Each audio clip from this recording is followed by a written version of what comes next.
네, 우리 할렐루야 샬롬하고 인사하는 시간 갖습니다. 할렐루야 샬롬 샬롬 샬롬 샬롬 샬롬. 하나님 사랑합니다. 여러분 주 안에서 사랑합니다. 사사기 15장 말씀이죠. 예, 중점은 14절에서 20절까지 우리 교독해서 읽었습니다. 엔 학골의 은혜, 부르짖는 자의 은혜다, 이런 뜻을 갖고 있습니다. 그래서 지금까지도 그 샘 이름을 엔 학골에라 불렀다. 그리고 레이에 있었다. 레이라는 건 레반 나이 해가지고 턱뼈의 산이라는 뜻을 갖고 있습니다. 15장 전체 내용을 살펴보도록 하죠. 14장에서는 딥나 혼인잔치에서의 수수께끼 사건, 여러분들 잘 아시는 대로 옷 30벌을 물어주는 것을 냈는데 그만 그 아내가 남편에게 그 비밀을 알게 해가지고 결국은 참선이 지는 그러한 일로 인해서 결혼이 깨지는 그런 결과가 나타났죠. 격분한 삼손은 이스불론 사람 30명을 가서 쳐 죽이고 그들의 의복을 벗겨 블레셋 사람들에게 그것을 줘야 할 것을 상품으로 주죠. 여기 본문에는 전장의 사건이 계속 이어지고 있습니다. 즉 딥나를 떠났던 삼손은 시간이 지나자 아내를 이제는 보고 싶은 거예요. 화가 나지고 이렇게 탁 와버렸는데 다시 자민 집으로 갔는데 이때 발생한 사건을 중심으로 15장이 이어지고 있습니다. 그래서 삼손의 복수국이 1절에서 8절에 드러나죠. 블레셋 곡식단을 모조리 불태워버리는 일을 합니다. 1절 자민집을 찾은 삼손은 아내의 행방을 묻는 부분이 나타나죠. 15장 1절을 한번 볼까요? 얼마 후 밀 거둘 때 삼손이 염소 새끼를 가지고 그의 아내에게로 찾아가서 그래도 그 염소 새끼도 갖고 갔어요. 내가 방에 들어가 내 아내를 보고자 하노라니 자민이 들어오지 못하게 합니다. 이미 친구에게 줘버렸죠. 2절 이르되 내가 그를 심히 미워하는 줄 알고 그를 내 친구에게 주었노라. 그의 동생이 그보다 더 아름답지 아니하냐. 동생 데려와라는 얘기예요. 청한 언니 너는 그를 대신하여 동생을 아내로 맞이하라니 삼손이 그들에게 이르되 이모는 내가 블레셋 사람들을 해야 할지라도 그들에 대하여 내게 허물이 없을 것이다. 이렇게 했기 때문에 내가 복수를 하겠다, 이 선포를 하는 거죠. 4절에 삼손이 가서 여우 300마리를 붙들어 그 꼬리와 꼬리를 메고 회를 가지고 그 두 꼬리 사이에 한 회를 달고 회에 불을 붙이고 그것을 블레셋 사람들이 곡식밭으로 몰아들여 곡식단과 배지 아닌 곡식과 포도원과 감람나무를 불태워버리는 그러한 그 삼손의 복수국이 5절까지 계속 일어나죠. 6절에 블레셋 사람들이 누가 이 일을 행하였느냐 하니 사람들이 대답하되 딥나 사람이 사위 삼손이 장인이 삼손의 아내를 빼앗아 그의 친구에게 준 까닭이라 하였더라. 블레셋 사람들이 올라가서 그 여인과 그 아버지를 불살라버려서 죽여버렸습니다. 결국은 삼손이 그들에게 이르되 너희가 이같이 행하였은지 내가 너희에게 원수를 갖고 말이야. 또 내 아내를 죽였으니까 내가 원수를 갖겠다. 8절에 재밌어요. 삼손 사건 읽어보면 블레셋 사람들이 정강이와 넓적다리를 크게 쳐서 죽이고 내려가서 에담바이툼에 머물렀더라. 이에 블레셋 사람들이 올라와 유다의 진을 치고 레이에 가득한지라. 턱뼈의 산이죠. 그래서 레이 라마시라는 그러한 이름이 붙여졌다. 그 1절에서 8절까지 우리 쭉 봤습니다. 신앙세계에서 중간지대는 없습니다. 열왕기상 18장 21절에 엘리야가 모든 백성에 가까이 나아가 이르되 너희가 어느 때까지 둘 사이에서 머뭇머뭇 하려느니라. 야훼가 만일 하나님이면 나를 따르고 바알이 만일 하나님이면 그를 따를지라 하니 백성이 한마디도 대답하지 않으려. 중간지대는 없다는 거예요. 혼인잔치 수수께끼 사건 14장에 나오죠. 14장 14절에 야훼께서 이스라엘을 위해 한 왕을 일으키신즉 그가 그날에 여로보암의 집을 끊어버리려 언제나니 곧 이제라. 이렇게 말씀하고 있습니다. 삼손의 아내가 죽음을 당해요. 결국은 아까 제가 읽었죠. 비참한 죽음을 당합니다. 블레셋 사람들에 의해서 곡식단이 쑥대밭이 되자 크게 격분한 나머지 그 집안 식구들을 다 죽여버립니다. 아버지와 자기 아내를 불태워버리죠. 6절에 꼭 예배 시간만 되면 이렇게 자꾸 콧물이 흘러요. 그래서 삼손의 결혼은 완전히 파국을 맞고 첫 번째 결혼은 실패로 끝나버립니다. 이것을 보면서 하나님 안에서 신앙의 사랑과 믿음의 혼인을 하는 것이 얼마나 소중한 것인지 우리가 깨달아야 되겠다.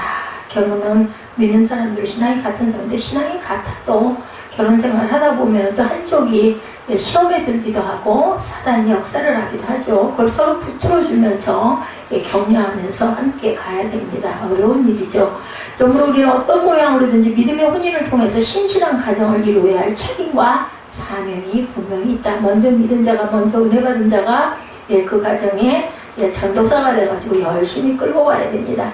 불신혼인을 삼가하라고. 그래서 고린도후서 6장 14절에 믿어서 은혜를 받아서 결혼을 해도 살다 보면 어려운데 믿는 사람끼리가 아닌 혼인은 정말 위험하다는 거죠. 고린도후서 6장 14절에 너희는 믿지 않는 자와 멍에를 함께 매지 말라. 의와 불법이 어찌 함께하며 빛과 어둠이 어찌 사귀겠느냐 말씀하고 있습니다.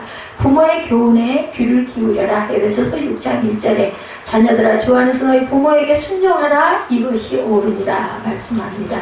동족에게 붙잡히는 사건이 일어나죠.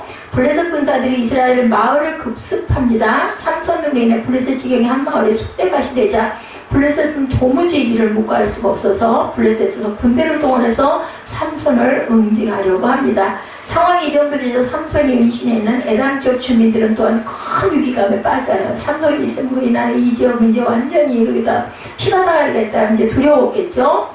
군대가 마을을 급습하면 마을은 온통 불바다가 될 것이 뻔하기 때문이죠. 그래서 이스라엘 사람들은 마을 주민 3,000명을 동원해서 삼손을 체포하고 사전에 삼손을 블레셋 군대의 손에 넘겨주기로 결정을 하는 부분이 11절에 나타나고 있습니다.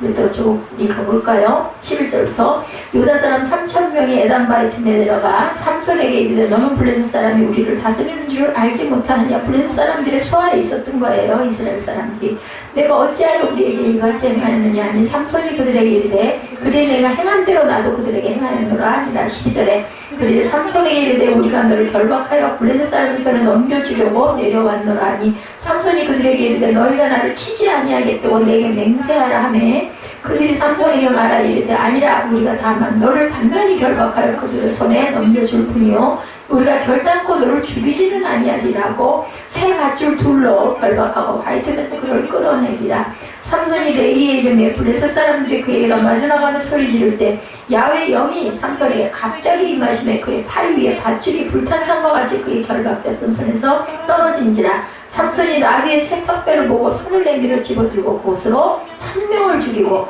이르되 나귀의 턱뼈로 한 더미 두 더미 쌓았으며 나귀의 턱뼈로 내가 1,000명을 죽였도다 하니라. 그가 말을 마치고 턱뼈를 자기 손에서 내던지고 그것을 라맛 레이라. 턱뼈의 바위입니다. 삼손이 심히 목이 말라 야훼께 부르짖어 이르되 주께서 종의 손을 통하여 이 큰 구원을 베푸셨으나 내가 이제 목말라 죽어서 할례받지 못한 자의 손에 떨어지겠나이다 하니 하나님이 레이에서 한 우묵한 곳을 터뜨리시니 거기서 물이 솟아나온지라. 삼손이 그것을 마시고 정신이 회복되어 소생하니 그러므로 그 샘 이름을 엔핫고레라 불렀으며 샘이 오늘까지 레이에 있더라. 블레셋 사람의 때에 삼손이 이스라엘의 사사로 20년 동안을 지냈더라. 이제 이겼으니까 거기서 사사로 지내는 20년 동안이 나타납니다. 라맛 레이는 턱뼈의 산이라는 뜻, 그리고 큰 구원을 이뤘다 1,000명을 때려 죽인 사건이죠. 그래서 히브리서 2장 3절에 우리가 이같이 큰 구원을 등한히 여기면 어찌 보응을 피하리요. 그 구원은 처음 주로 말씀하신 바요 들은 자들이 우리에게 확증한 바다 영원 구원의 이야기를 하고 있습니다. 엔핫고레는 무슨 뜻? 부르짖는 자의 샘이라는 뜻을 갖고 있죠. 삼손이 블레셋 사람 1,000명을 죽이는 심한 갈증을 하는 게 부르짖자 하나님께서 우묵한 곳을 터뜨려서 물을 내어 삼손으로 마시겠다. 그래서 부르짖는 자의 샘입니다. 그리고 라맛 레이는 턱뼈의 산이다 라는 뜻을 갖고 있다는 거 잊지 마시기 바랍니다. 그래서 하나님이 반석으로 물을 내서 마시게 하는 사건이 있었죠. 출애굽기 17장 6절에도 내가 호렙산에 있는 그 반석을 거기서 내 앞에 서리니 너는 그 반석을 치라. 그것에서 물이 나오리니 백성이 마시리라. 민수기 10장 8절에 너희는 반석에게 명령하여 물을 내라 하라. 내가 그 반석에 물을 내게 하여 회중과 그들의 짐승에게 마시게 할지니라. 이라는 그 말씀이 있습니다.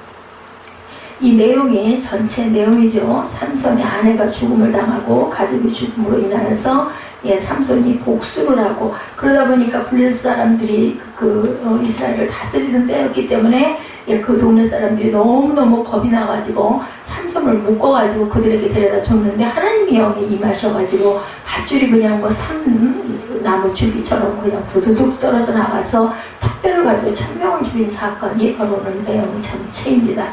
우리는 비록 자신이 다소 손해를 보고 희생을 당하더라도 위기에 처한 이웃 형제를 돌아보는 사마리아 사람과 같은 마음을 가져야 되겠다. 그들은 자기들 살려고 삼손을 묶어서 갖다가 블레셋 사람들한테 줘버리죠. 스승을 판 가롯 유다 사건 잘 아는 말씀입니다. 마태복음 26장 47절에서 49절에 말씀하실 때 12 중에 하나인 유다가 왔는데 대제사장들과 백성이 장로들에게서 하성된 큰 무리가 칼과 몽치를 가지고 그와 함께 하였더라. 이렇게 예수를 잡으려고 큰 무리들이 모여요. 대제사장과 장로들에게 파송된 무리가 칼과 뭉치를 가지고 예수를 잡으러 오죠.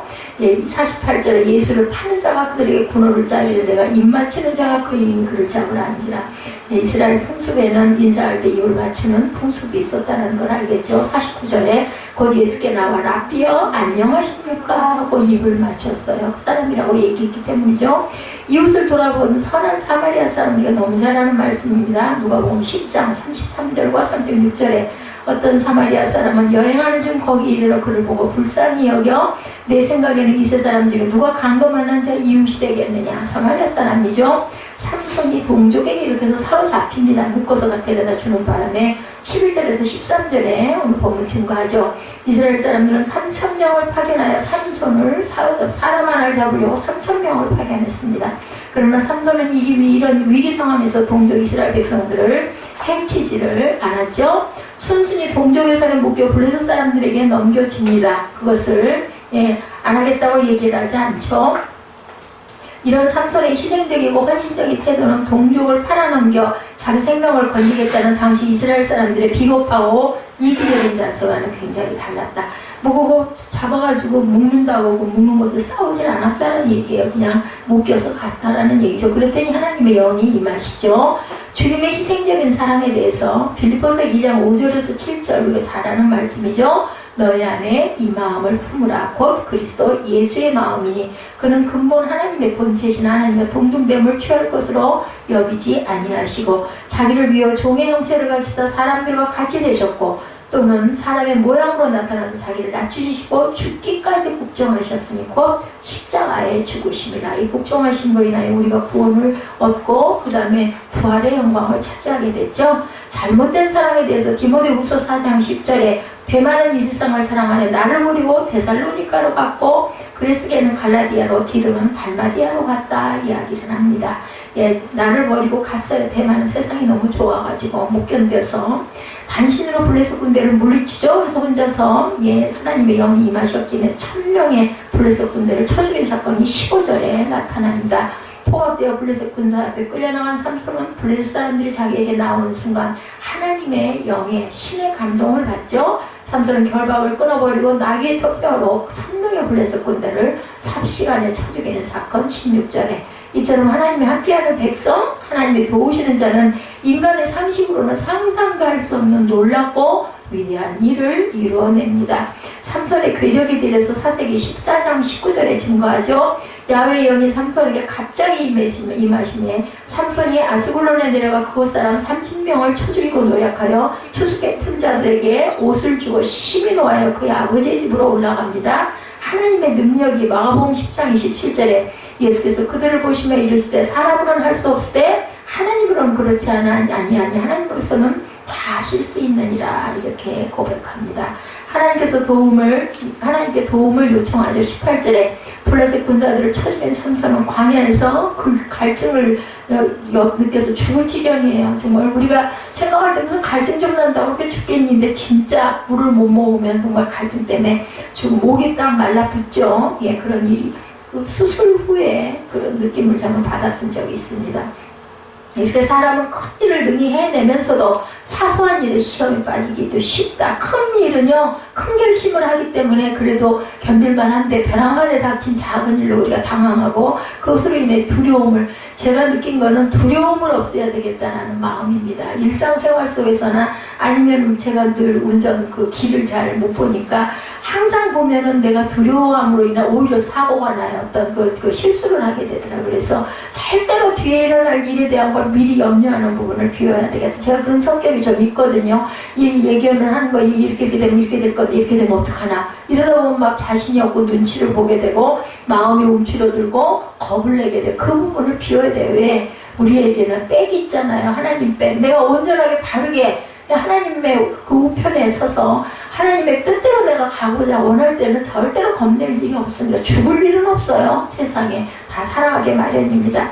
그래서 하나님께서 피할 길을 주신다고 분명히 그게 우리가 말씀대로 행하고 살아가는 길이죠.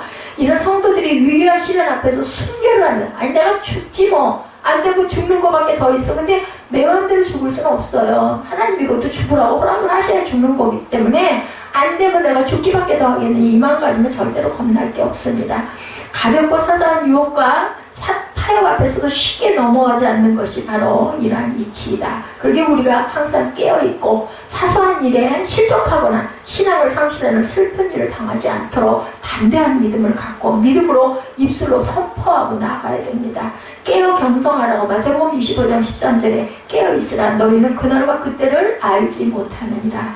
오늘 주신 말씀이 우연히 주신 말씀은 아니리라고 봅니다. 넘어지지 않도록 조심해라. 고린도전서 10장 10절에 선줄로 생각하는 자는 넘어질까 조심하라. 저는 이건 어렸을 때도 너무 기쁜 일이 있어가지고 열심히 웃다가 마음으로 생각하기 이렇게 내가 웃다가 슬플 일, 울 일이 생기죠. 딱 울 일이 생기더라고요.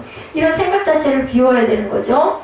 결론은 삼손은 자신이 죽을 뻔했음에도 남을 해롭게 하지도 불평하지도 않았다는 것이 특징으로 나타납니다.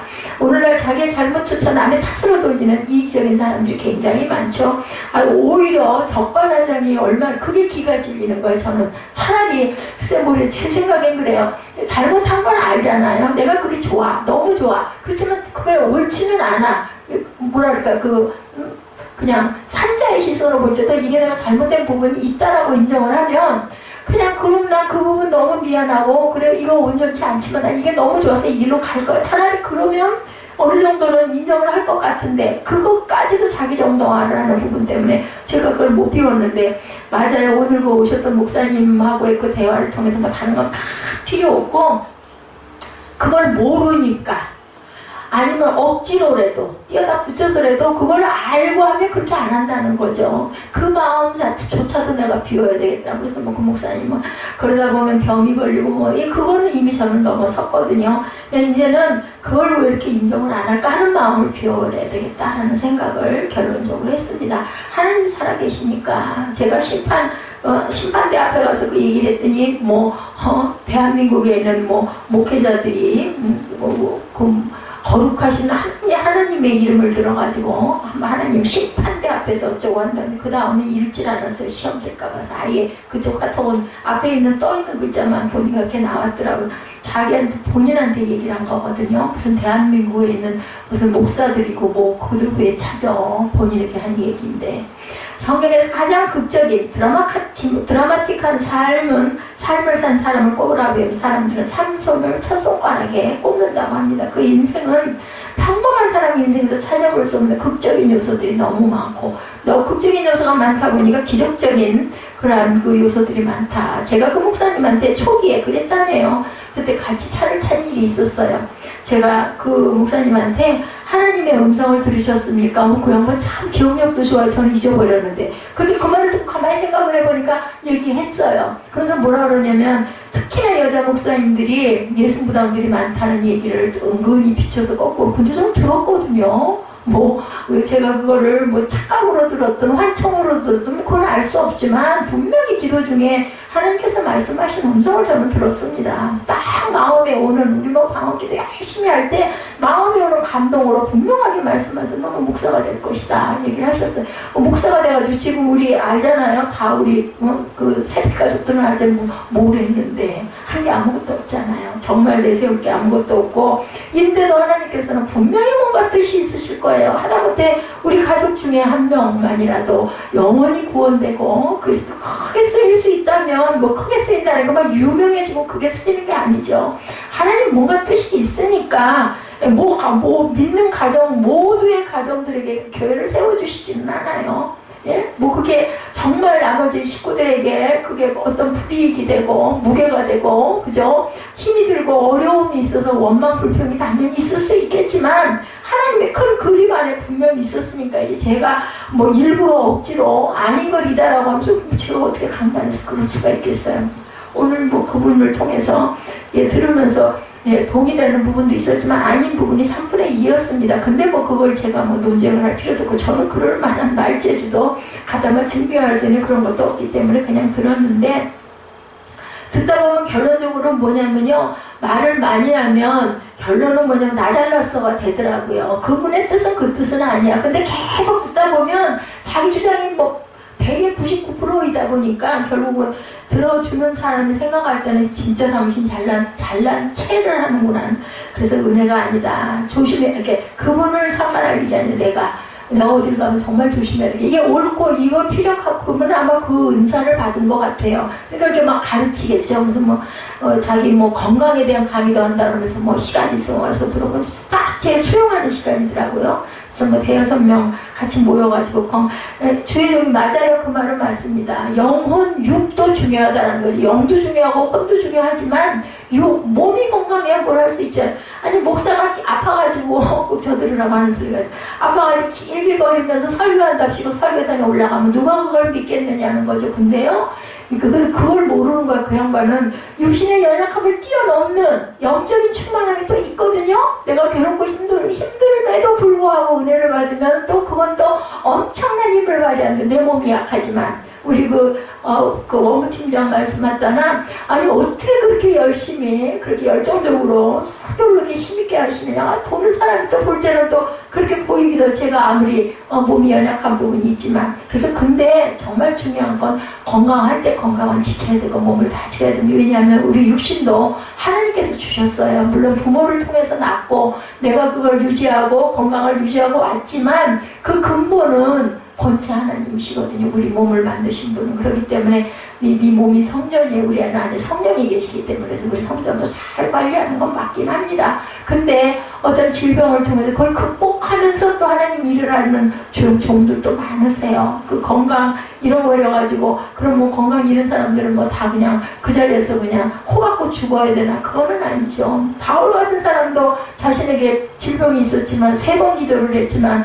3번이라는 건 숫자로 보면 안 되죠. 그렇게 열심히 끝까지 기도를 했지만 하나님께서 내 은혜가 되게 족하다. 그걸 질병을 들고도 온 세계를 그때 그분이 생각할 때 세계, 온 세계는 아니지만 그것을 돌아다니면서 그렇게 전도하고 뭐라고 나왔냐면 시간 날 때마다 하나님을 지금 저도 간증했어요. 자기네 반주자가 없다고 반주자 하나 어디 가서 왔으면 좋겠다고 얘기를 해가지고 제가 우리 정사무엘 간증을 제가 했습니다.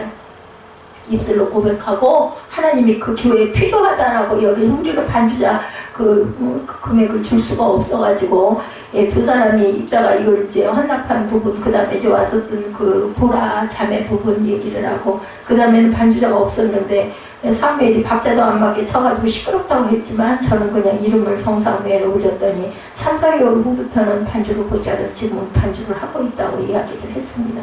자기도 10만 원 줄 수 있는데 하고 얘기하더라고요. 이렇게 해서 하나님은 하나님께서 주신 그 놀라운 힘이 분명히 있다라는 것. 삼성은 마치 그리스 신화에 나오는 헤라클레스를 연상케 하는 남다른 괴력을 발휘하는 부분이 이 성경에 나타나죠. 1000명을 택배 하나로 어떻게 죽이냐. 말이 1000명이지. 다 무장한 군사들 아니겠어요? 사람을 그냥 일반인도 아니에요. 1000명을 택배 하나를 가지고 죽인 거죠. 다른 하나는 또한 스캔들에 휩쓸렸던 그러한 삼손은 몇 차례 블레셋 여인과의 스캔들을 벌이죠. 그리고 그 스캔들 때문에 어려움을 겪고 결국은 눈이 뽑히는 그런 일. 그리고 성전과 함께 무너져서 죽기도 합니다. 그죠? 오늘 본문 이야기도 이 두 가지 드라마적인 요소가 얽히고 설켜서 극적인 장면을 연출해내고 있다. 그러니까 삼손 장군 이야기는 뭐 연극이 되기도 하고 영화가 되기도 하고 그죠?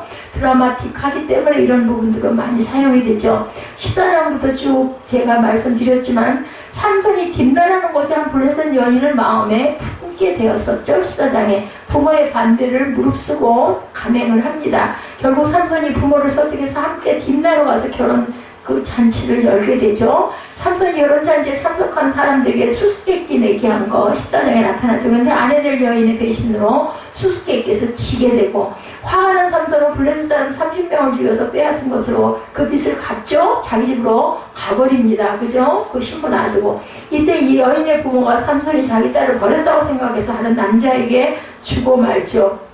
그리고 이제 15장부터 삼손이 아내를 찾아 다시 딥나로 가죠. 그리웠던 거예요. 그러나 자기 아내가 남의 아내가 되었다는 것을 알고 분노하고 블레셋 사람들에게 복수를 하죠. 여 300마리를 붙들어 꼬리에 뼈를 달고 불을 붙인 후에 추수 직전에 밭으로 몰아넣었으만 온갖 추수할 것들을 다 태워버리는 사건이 일어나죠. 오늘 15장 4절에 추수할 것을 잃은 블레셋 사람들이 분노합니다. 이제 블레셋 사람들이 분풀이로 유다를 침공해서 레이에 진을 칩니다. 그들이 9절에 보면 두려워 떨던 유다 사람들이 블레셋을 침공한 이유를 알게 됩니다. 삼손을 결박해서 블레셋 사람들에게 넘겨줘요. 12절이죠. 이때 삼손이 놀라운 힘으로 결박을 풀고 그 힘은 사람의 힘이 아니라 하나님께서 영으로 힘을 주셨다 하고 나타나 있죠. 19절에 보면 낙이 특별을 주어들고 그것으로 블레셋 사람들 1000명을 죽입니다. 그 삼손은 그곳의 이름을 라만 레이다고 부르죠. 특별의 산이다. 그런 뜻을 갖고 있습니다.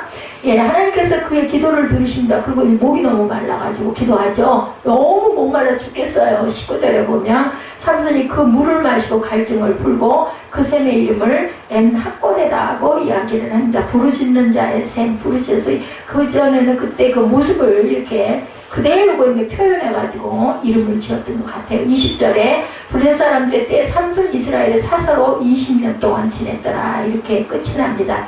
어떻게 보면 전설 같기도 하고 신화 같기도 하고 진짜 그랬을까? 이런 생각이 나는 그런 이야기.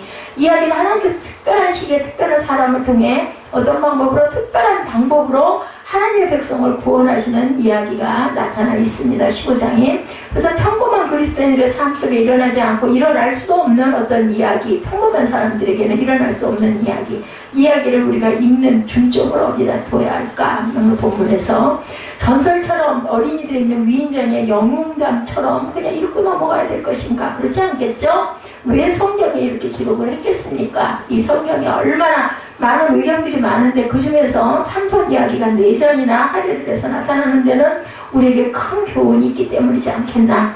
하나님께서 하나님의 백성에 베푸시는 은혜를 우리가 발견할 수 있어야 되겠는데 이 이야기 속에 나온 엔핫골이라는 말을 우리가 주목해서 한번 봅니다. 그래서 오늘 제목이 엔핫골이죠. 엔과 핫골레가 합쳐진 말이죠. 엔이라는 말은 솟아나는 우물, 샘이라는 뜻을 갖고 있고 핫골레는 부르짖는 사람이라는 뜻이 모여서 엔핫골레가 되었다. 솟아나는 우물, 엔이라는 뜻은 핫골레는 부르짖는 사람이라는 뜻. 그래서 엔핫골레라는 말은 부르짖는 자의 샘이다. 이 엔핫골레는 삼손에게는 그 자체로 하나님의 은혜가 됐어요. 너무너무 목이 마른데 그냥 딱 물이 터져가지고 먹게 해주시니 얼마나 감사하겠어요. 내가 부르짖었더니 샘이 솟아났다는 뜻입니다.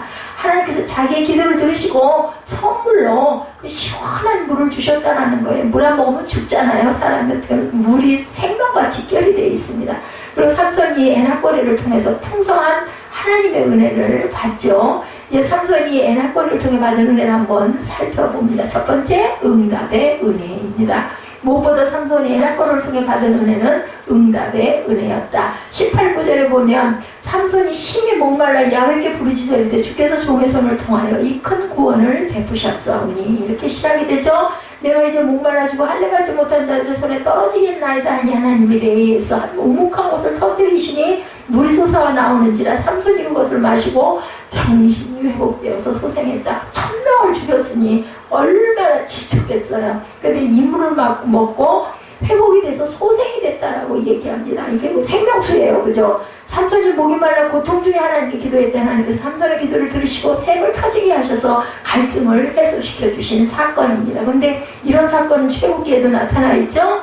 하나님께서 삼손의 기도에 즉각적으로 응답해 필요한 부분 하나님께서는 바로 주십니다. 그래서 이 엔핫골레의 은혜는 1차적으로 응답의 은혜이다. 사실 성경을 보면 응답에 대한 약속의 말씀이 굉장히 많죠. 예레미야 33장 3절에 우리가 너무나 잘 아는 너는 내게 부르짖으라 내가 내게 응답하겠고라고 약속하고 계시죠. 그리고 성경에 이런 약속이 이루어진 기도 응답 이야기가 굉장히 많습니다. 이런 약속의 말씀에 대한 믿음이 나의 믿음이 되어야 되겠다. 그리고 이런 응답 이야기가 또 나의 이야기가 되어야 되겠다.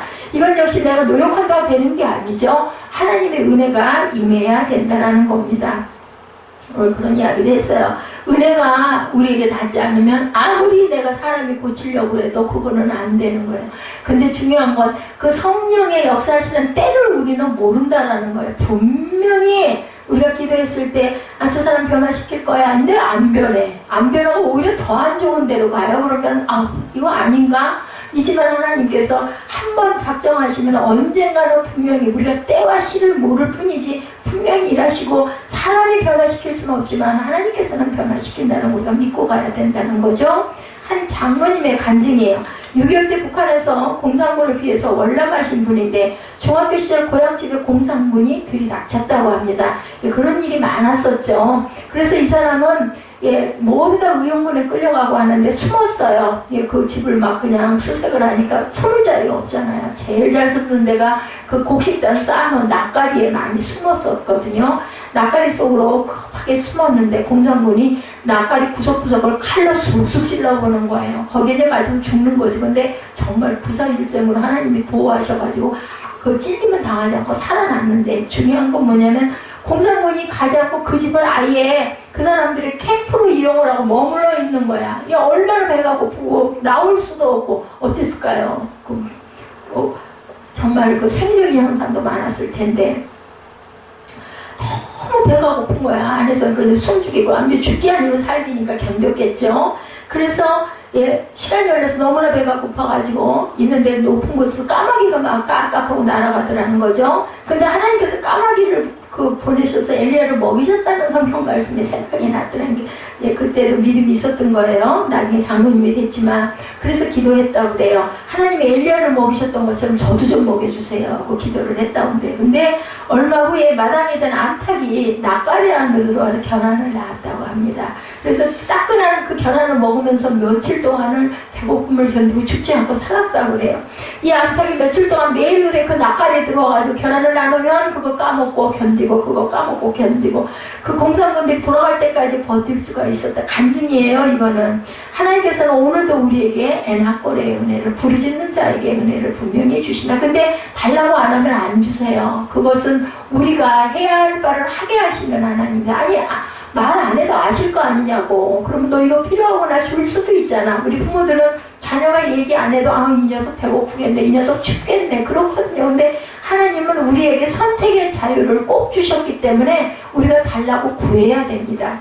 부르짖는 삼손의 기도를 들으셔서 마른 땅에 샘을 내시고 갈증을 해서 쉽게 주신 것처럼 오늘도 우리의 기도에 분명히 기다리고 계시고 응답하신다. 엔하골의 은혜, 응답의 은혜가 충만히 저와 여러분에게 임하시기를 축복합니다. 두 번째는 깨달음의 은혜를 주시는 하나님. 오늘 본문에 보면 삼손이 지옥으로는 또 다른 지명, 바로 라맛레히라는 지명이 나오죠. 이 말은 라맛이라는 말과 레히라는 말이 합쳐졌어요. 라맛이라는 말은 높은 곳, 산이라는 뜻을 갖고 있습니다. 그리고 레히라는 말은 턱뼈, 그러니까 높은 그 산의 턱뼈라는 뜻이죠. 그래서 이것이 합해져서 라맛레히라는 말은 턱뼈로 만들어진 높은 언덕이라는 뜻을 갖고 있어. 턱뼈의 산이다. 사사기 15장 15절이죠. 오늘 본문에 삼손이 나귀의 턱뼈로 블레셋 사람 1000명을 죽였다고 기록되어 있습니다. 그 16절에 보면 삼손이 스스로를 자랑스럽게 여기며 말합니다. 나귀의 턱뼈로 한 더미 두 더미를 쌓았으며 나귀의 턱뼈로 내가 1000명을 죽였도다. 결국 라맛레히는 자기의 힘을 스스로 자랑하기 위해 지은 이름이었던 거죠. 내가 나귀 턱뼈로 블레셋 사람 1000명을 죽여 그 시체를 산처럼 쌓았다고 자랑하며 지은 이름이라는 겁니다. 그런데 18절에 반전이 나오죠. 삼손이 심히 목말라 야훼께 부르짖어 이르되 주께서 종의 손을 통하여 이 큰 구원을 베푸셨사오나 내가 이제 목말라 죽어서 삼손이 목이 말라인지 죽게 되었다라고 고백을 해요.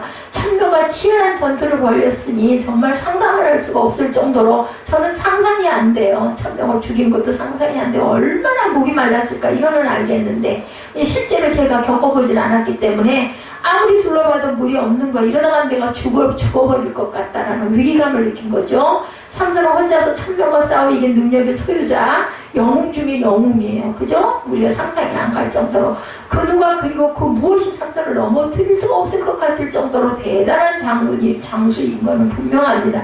그러나 삼손은 갈증 앞에 무릎을 탈싹 꿇을 수밖에 없어. 죽을 것 같으니까. 아무리 괴력을 가지고 있어도 갈증을 해결할 수는 없다라는 거죠. 그래서 삼손은 어쩔 수 없이 교만을 내려놓을 수밖에 없었다. 그렇죠? 기도할 수밖에 없었습니다. 하나님께서 그 기도를 들으시고 샘을 만들어주시는 사건. 그래서 삼손은 하나님께서 만들어주신 샘에서 물을 마셔서 갈증을 해결할 수가 있었다. 그 샘의 이름을 엔하골에 부르짖는 자의 샘이라고 붙였다는 거죠. 엔하골이라는 이름은 삼손의 깨달음이 담긴 이름입니다. 비록 혼자서 자기가 1000명을 물리쳤을지라도 하나님의 도움이 없이는 우리가 살아갈 수가 없다는 점을 삼손은 깨달았다는 겁니다. 그러니까 삼손이 이 엔하골을 통해서 이 깨달음을 얻게 된 것, 이 엔하골의 은혜는 또 하나 깨달음의 은혜다. 이렇게 볼 때 이 깨달음의 은혜를 통해 삼손의 삶은 변화가 됩니다. 바로 라마레이의 삶에서 엔하골의 삶으로 변화가 됐다는 거죠. 자기 힘만 의지하고 살던 삶에서 하나님을 의지하는 삶으로 변화된 삼손. 한 장로님과 대화를 나눈 중에 큰 도전의 은혜를 받은 어떤 목사님의 이야기입니다. 사업을 하면서 늘 감당하기 힘든 스트레스를 받아왔다고 그래요. 어떻게 하면 사업을 번창하게 일으킬 것인가라는 고민을 계속하면 잘 안 됐나 보죠. 그죠? 이 고민은 아마 많은 사업하시는 분들이 이런 고민을 할 것 같아요. 몇 차례 실패를 합니다. 계속. 그러다 기도하는 중에 소중한 깨달음을 얻게 됐다고 그래요. 이 사업의 주인은 하나님이시다. 이런 깨달음이 왔다고 그러죠. 그래서 나는 이 사람 이분의 청직이야. 그리고 나서는 경영 철학을 송두리째 바꿨다고 합니다. 우선 하나님을 사장님으로 모시고, 둘째는 운영은 하나님께 기도한 뒤에 판단하고 결정하기로 하고, 셋째는 수익을 하나님께 드리겠다라고 결정을 해버렸다고 합니다. 그래서 회사 영업이익의 11조를 하나님께 드리기로 약정을 하고 실천을 시작하면서 변화가 일어났다고 그래요. 실제로 우선 자기가 마음을 짓누려서 스트레스가 사라져. 그래서 내가 하는 게 아니라 하나님이 하시는 거니까 이 생각을 했다는 거죠. 자기가 사장으로 알고 사업할 때보다 회사가 그랬더니 더욱더 여유가 생겼겠죠. 이분에게는. 그래서 이분에게는 라만레이의 삶에서 엔하골의 삶으로 변화가 일어났다. 하나님은 오늘도 우리에게 엔하골의 은혜를 베풀어 주십니다. 부르짖는 자에게 주시는 축복이죠. 삼손이 라만레이의 삶을 살던 중 엔하골의 깨달음을 얻게 된 것처럼 영적인 깨달음의 은혜를 베푸시고 계신다라는 것, 저와 여러분에게 이런 엔하골의 깨달음의 은혜가 임하시기 바랍니다. 세 번째로는 회복의 은혜, 그죠? 물 마시고 회복됐죠? 오늘 본문에 삼손이 일종의 슬럼프를 겪는 이야기들이 나옵니다. 혼자서 1000명을 상대해 대승을 거둔 삼손이 죽을 것까지 힘든 순간을 맞게 된 거죠. 혼자서 1000명을 상대했으면 당연히 탈진을 했을 거예요. 땀은 얼마나 흘렸겠습니까? 그렇죠.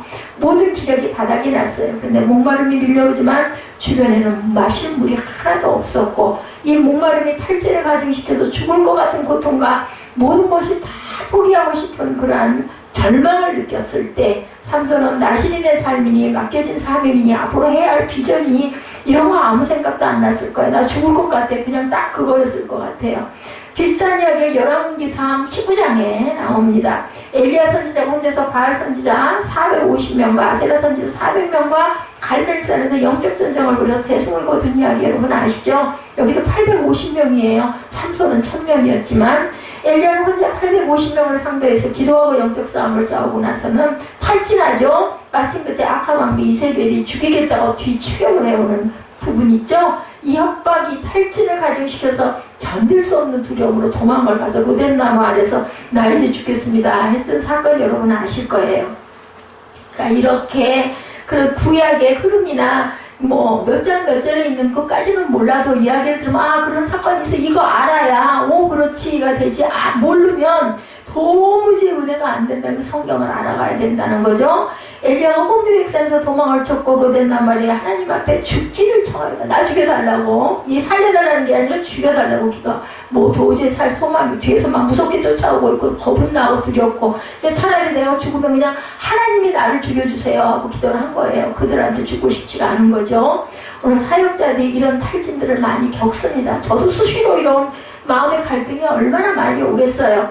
근데 혼신의 힘을 다해서 하나님께 맡겨주신 사역을 결국은 열심히 감당하고 가야 된다는 거죠. 그러는 사이에 영적인 기력이 소진이 되기도 합니다. 그때 사탄의 공격이 날아들죠. 그렇게 되면 이제 더 더 안 좋은 일이 또 일어나는 거예요. 때로는 건강이 악화되기도 하고, 때로는 물질적으로 이렇게 탁 앞이 막히는 그런 사건들이 자꾸 연달아 일어나기도 하고, 뭐가 깨지기도 하고 터지기도 하고, 아니면 남들이 막 헐뜯고 험담을 하기도 하고, 관계에 갈등이 일어나기도 하고, 때로는 여러 가지 걱정거리로 탈진이 크게 나갑니다. 이상한 거는 한 가지가 아니라 이것저것이 한꺼번에 터지는 거예요. 감당을 못해 점점 더. 왜냐하면 사단은 그렇게 해서 무너뜨리기를 원하는 목적이 분명히 있어요. 사단의 목적은 깨지고 무너지는 걸 원하는 거죠.